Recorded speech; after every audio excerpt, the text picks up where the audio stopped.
नमः सिद्धेभ्यः। ॐ नमः सिद्धेभ्यः। ॐ नमः सिद्धेभ्यः।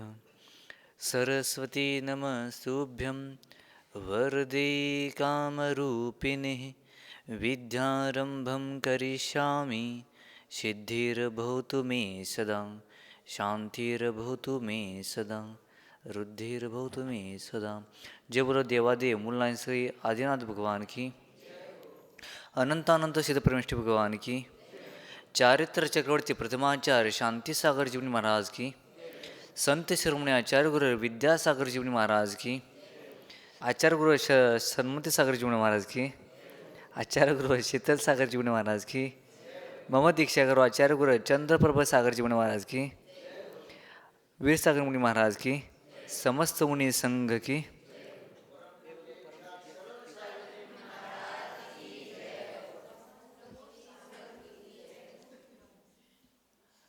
आपण इथं संलेखनाच्या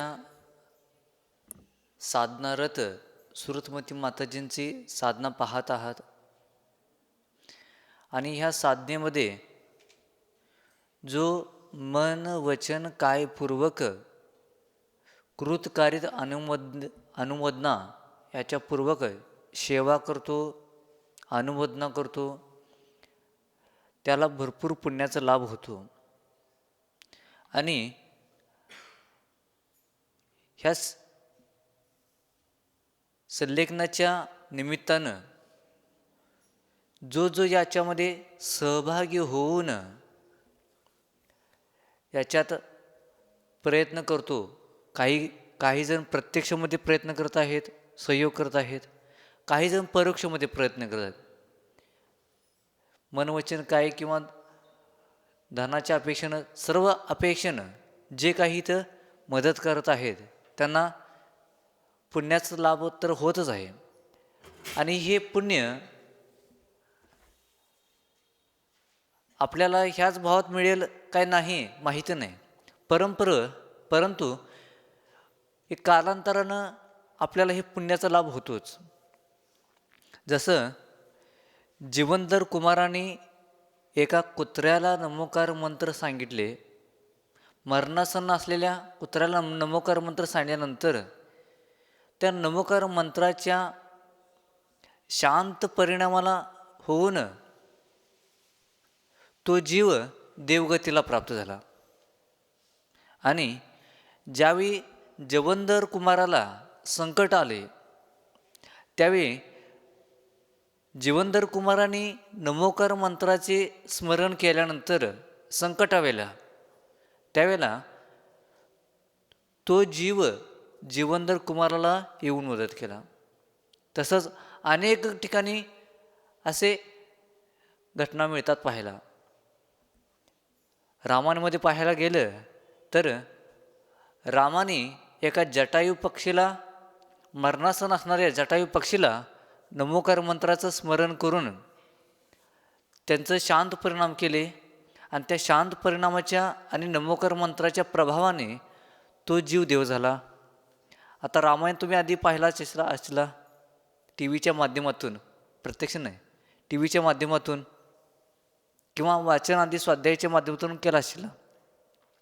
तसंच आपल्यालाही कुणाची वेळ कधी कशी येईल हे सांगता येत नाही. आज आम्ही त्यांना नमोकार मंत्र सांगत आहे, त्यांची सेवा आधी करत आहे.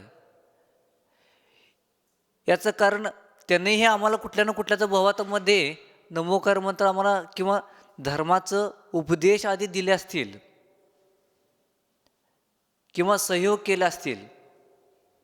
अशाच्या सहयोगाने एकमेकाशी परोपकार सहयोग करून आपल्यालाही पुढलं भविष्य जर का सुधारायचं असेल, सद्गती प्राप्त करून घ्यायचं असेल आणि कालांतराने मोक्षाची प्राप्ती करून घ्यायचं असेल तर त्यांच्या साधनेसारखीच आमचीही उत्कृष्ट अशी साधना हो. एवढे उपवास असो, रसत्याग असो किंवा विवेक, अनेक प्रकारचे वेगवेगळ्या तपाच्या माध्यमातून त्यांनी अनंत गुणी कर्माची निर्जरा करत आहेत. आणि ह्या पंचम गुणस्थानावरती त्यांनी एवढी कर्माची निर्जरा करत आहेत. ह्या संलेखनाच्या साधनारथमध्ये तेवढ्या कर्माची निर्जरा त्यांनी एका क्षणामध्ये जेवढी करतात तेवढी कर्माची निर्जरा तुम्हाला श्रावक अवस्थामध्ये किंवा अन्य अवस्थामध्ये अनेक काळ निघून जायला पाहिजे, भरपूर वर्ष निघून जायला पाहिजे तेवढी कर्माची निर्जरा करायला. अशा ह्या उत्कृष्ट साधनेमध्ये त्यांनी कर्माची निर्जरा करत करत करत देवगतीला प्राप्त होणारं संलेखना पूर्ण झाल्यानंतर तिथून येऊन आमची हीच भावना आहे की कमीत कमी हे त्यांचं भव पर्याय प्राप्त होऊन लवकरात लवकर त्यांनीही मोक्षाला जावं आणि त्यांच्यासारखीच आम्हालाही तशी साधना करण्यासारखं शरीर प्राप्त हो, योग्य देव शास्त्र गुरु यांची सान्निध्य प्राप्त होऊन आम्ही ही भावना करतो की त्यांच्यासारखी आमचीही उत्कृष्ट संलेखना प्राप्त हो. ही संलेखना प्राप्त होणे हे सर्वांना मिळत नाही, की अतिशय दुर्लभ भावना ही. दीक्षा घेतलं म्हणजे प्रत्येकाची संलेखना होतेच असे नाही. अनेक भवाचे पुण्याचं साठा त्यांनी गोळा करून ठेवलेला आहे. किंवा दीक्षा घेतल्यापासून अनेक त्यांनी उपास केलेले आहेत, व्रत आदी केलेले आहेत आणि ह्या व्रतांच्या उपासाच्या माध्यमातून अशक्य असे हे कार्य त्यांच्या हातून असं घडत आहे की पुण्याचा उपयोग किंवा पुण्याचा उदय आला तर एखाद्या जीवाच्या हातामध्ये माती जरी दिलं तरीसुद्धा त्याचं सोनं होतं. आणि पाप कर्माचा उदय आला तर सोनं जरी दिलं त्याचं माती नाही, त्याचं विस्तू होतं. धन्यकुमार चरित्रामध्ये पहा आपण, अकृत पुण्याच्या हातामध्ये शेठजींनी त्या छोट्याशा बालकाला अकृत पुण्याला त्यांचं दरिद्र नष्ट होऊ दे म्हणून त्याच्या हातामध्ये सोनं दिलं.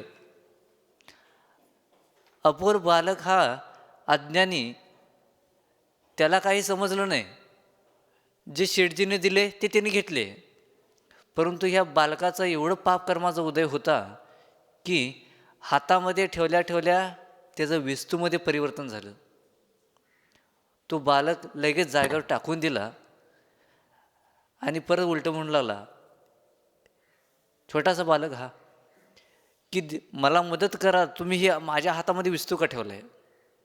त्यावेळी ते शेठजींनी समजून घेतले की ह्या बालकाचं अतिशय पापकर्माचा उदय आहे.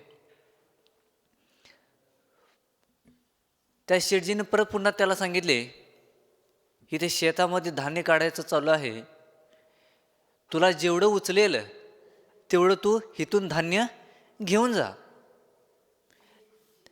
त्याप्रमाणे धान्य त्याला जेवढं उचलतं तेवढं तरी त्यांनी घेतले, परंतु आनंदाने घेऊन जात होते. परंतु घरापर्यंत जाईपर्यंत त्याच्या झोळीमध्ये मात्र थोडंसं एक मूठभर धान्य राहिलं.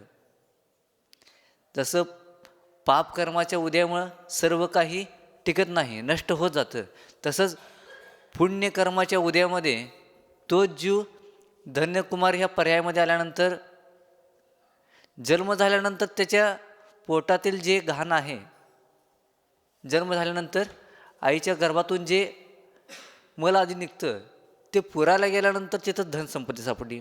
ज्या ठिकाणी शेतकरी पिढ्यानपिढी शेती करत असतो त्या शेतकऱ्याला कधी सापडलं नाही, पर तीच धनसंपत्ती याच्या पुण्याच्या उदयामुळं त्याला सापडली. असेच पुण्याच्या उदयाने अशक्य असं काम सहजतेनं शक्य होतं. आणि पापकर्माच्या उदयामुळे सोपं जरी असेल, सहज समोर जरी असेल, तरीसुद्धा होत नाही. आणि हे पुण्य कुठं बाजारात मिळते का? आज शुक्रवार आहे, बाजारात मिळत असलं तर सांगा, मिळते का? नाही. हे पुण्य बाहेर कुठे मिळत नाही. पुण्य हे आपल्या हातात आहे, पाप हे आपल्या हातात आहे. काय करायचं आहे ते आपण ठरवायचं आहे. तुलसी नाम का खेत है, पाप और बी पुण्य ये दो नाम के बीज है, क्या बोना ते तू सोच. ह्या आत्मारूपी तुलसी नामाच्या शेतावर पुण्य किंवा पाप हे दोन बीज आहेत. हे आपल्या आत्म्यामध्ये काय रुजवायचं आहे ते आपण ठरवायचं आहे. आणि त्याचं फळ कुठल्या प्रकारे तुम्ही बीज पेरलेलं आहे त्याप्रमाणेच त्याचं फळ मिळणार आहे. अशा ह्या समाधी साधना करत असताना सुरतमती माताजींची असंख्यात अनंत कर्माची निर्जरा होत होत आमची हीच भावना आहे की त्यांचा स्त्री पर्याय नष्ट होऊन पुढील पर्यायामध्ये लवकरात लवकर मनुष्य पर्याय, मुनी पर्याय होऊन मुनिपदाला धारण करून त्यांनी ही लवकर मोक्षप्राप्ती करून घेऊ. आणि त्यांच्यासारखी साधना आम्हालाही, आमच्या समाधीलाही हो, अशीच ही भावना ठेवतो.